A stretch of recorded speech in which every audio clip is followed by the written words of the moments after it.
President Obama is now being taken to task for asking Marines to shield him during a news conference rain shower. He asked them to hold umbrellas over his head, over his head, over his head, over his head. Check out the picture of the Marines holding the umbrella for President Obama as it rained, and the metaphor being, hey, they have him covered. Wouldn't it be nice if he had them covered the way they have him covered? He asked Marines for umbrellas. The president called in a couple of Marines for umbrella duty. Many people complain, saying Marines have been through too much training to have to hold an umbrella. This shot of the president emerged. President Obama hiding under an umbrella. Hit the airwaves yesterday. Look at that Marine standing so erect.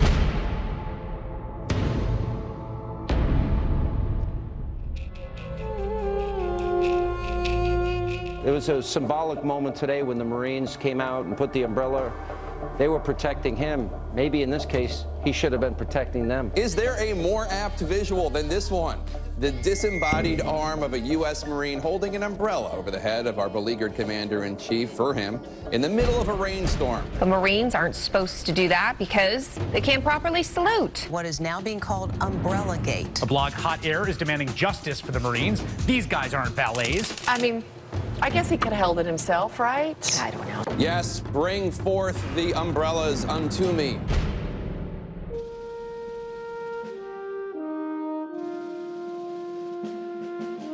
American flag pin is standard accessory for just about every politician and candidate in the country these days, but not Barack Obama. He stayed in Johnson County to give a speech in Iowa City, and he wasn't wearing an American flag pin. Flag pin. Flag pin. Presidential contender Barack Obama won't wear an American flag lapel pin. A reporter for ABC's Cedar Rapids affiliate was the first to notice.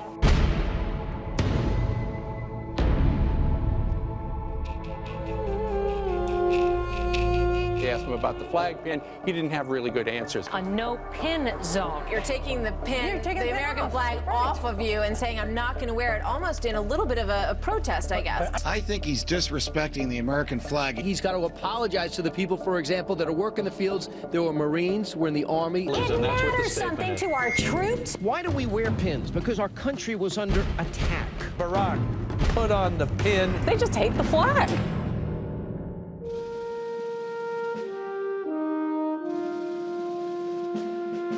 Well, President Obama and the First Lady are taking their tradition of date night on the road this weekend. The first couple are heading for New York. They went out to dinner and they went to see a Broadway show, and they had a extravagant date night. Date night. Date night. They took a small Gulfstream jet. They're also using Marine One, which cost about $20,000 an hour. Traffic is stopped, as you can see. The show waited 45 minutes. They want to go to Broadway. They want to go out to dinner. They hold hands. So according to our calculator, the cost is between $50,000 and $100,000. I'm just saying the taxpayer expense, the flying a private jet here. He should have also acquiesced to less extravagance during a time of war and during a time of an economic crisis.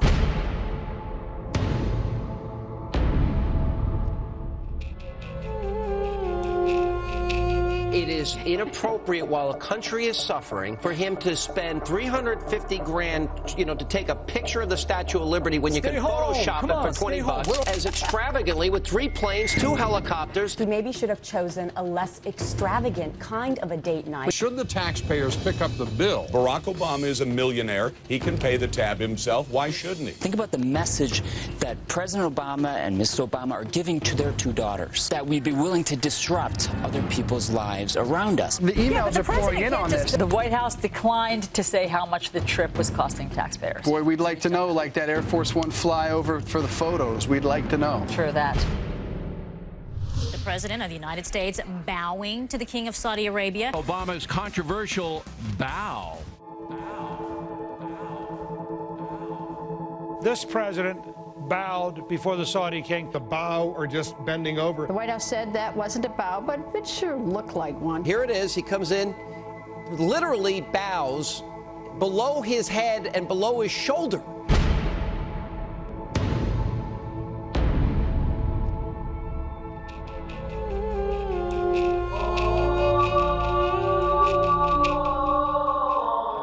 By bowing, king. He showed the world that I am subservient. I do bow down to you as a Muslim king. This man loves to bow. Look how low. Wait, I want to show for our audience. Go back if we could re-rack that. Watch how low he is. He's below his shoulder. It sent a message that Islam is superior to any other master or king or president in the world. I think it's best if American presidents do what they have always done, which is do not bow to monarchs. I think a White House which feels compelled to lie about the most trivial thing is really pathetic.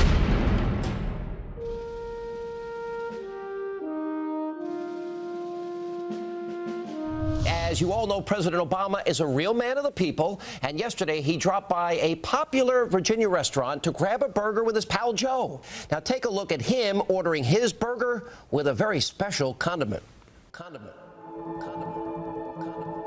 Just your basic cheddar cheeseburger, medium well. I just want mustard, no ketchup.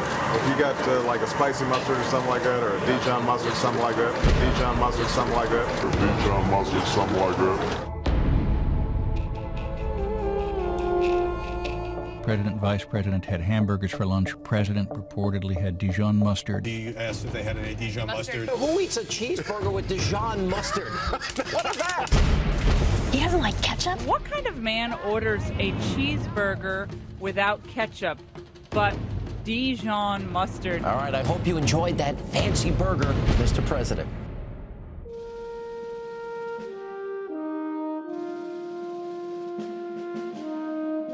And the latest presidential video project, well, it's getting a lot of attention, but perhaps not in the way the White House intended. The president joking around with a selfie stick.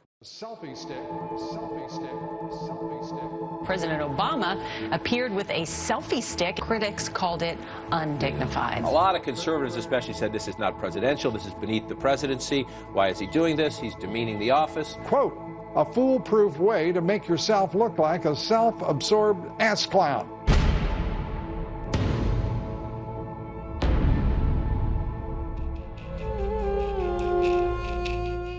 You know, it's said that Ronald Reagan wouldn't even take his jacket off in the Oval Office, but now we have a commander-in-chief that's doing jump shots and actually, a stick selfie. I mean, it's ridiculous. Tonight's question of the day.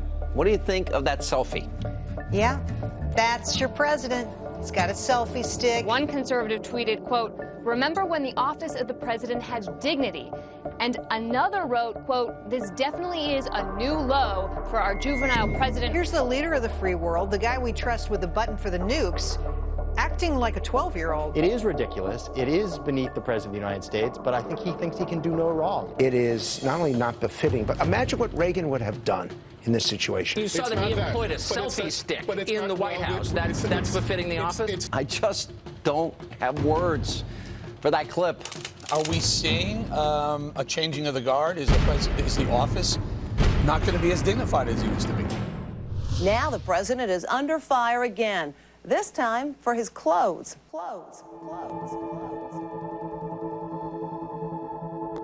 Former George W. Bush Chief of Staff Andrew Card says the Obama dress code is way too laid back. I wish that he would wear a suit coat and a tie.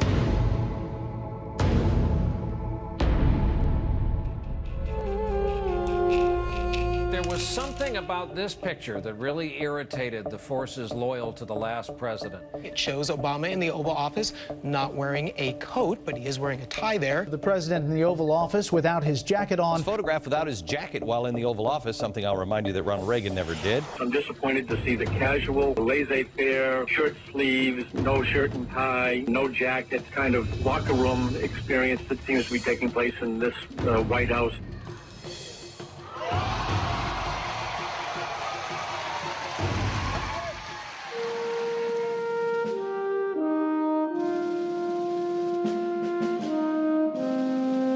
Something I'll remind you that Ronald Reagan never did. There's one more thing that has many Americans, including myself, humiliated today. Take a look at the photo comparison of our commander-in-chief. There he is, juxtaposed with Vladimir Putin. They have no respect for our president, for his weakness.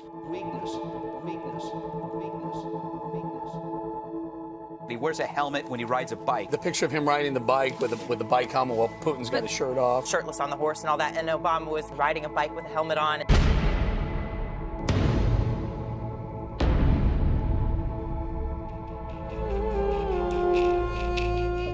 picture says 1,000 words. Here's, watch. Oh, my goodness. Which one? You want to talk about the Ukraine for a second? It all began with the picture of President Obama on the bicycle with the helmet, and now we're paying the price for that. Putin, big, strong, muscular, on a horse. There's Obama riding a little bicycle with a helmet on. A leisure, not like a real racing bike. I mean, just going out for leisurely. He's got this dumb hat on, dumb helmet on. This is humiliating. It's unnecessary. You deserve better. We as a country deserve better, and we can do better.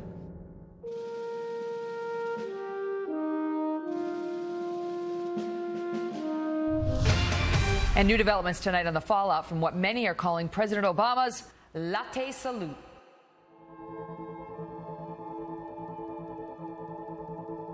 Everyone's talking about the disrespectful way the president saluted a Marine yesterday with his latte in his hand.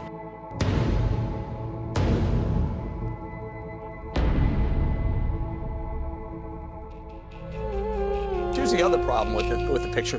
He has a free hand. The other hand, he's holding his tie down. His heart wasn't in it. How disrespectful was that? A Marine manual states, do not salute, quote, when carrying articles with both hands or being otherwise so occupied as to make saluting impractical. Sloppy, ill thought out, inappropriate, callous, selfish, and disrespectful. Are we surprised? After all, we got a chai swilling, golf playing, basketball trash talking, Osama bin Laden is dead, GM is alive, a community organizing commander-in-chief. How disrespectful was that?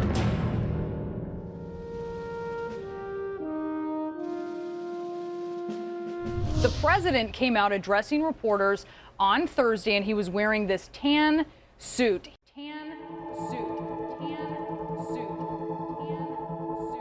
President Obama's decision to wear a light tan suit at yesterday's news conference. He was wearing a tan suit. Light tan suit. I think it was shocking to a lot of people. Is this an effort to make him look warmer?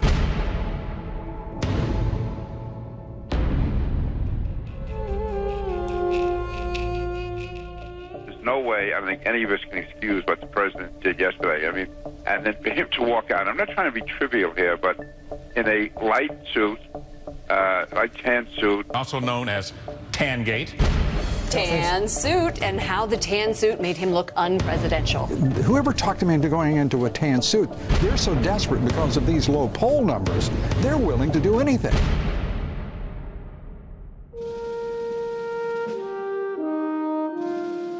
The tan suit made him look unpresidential.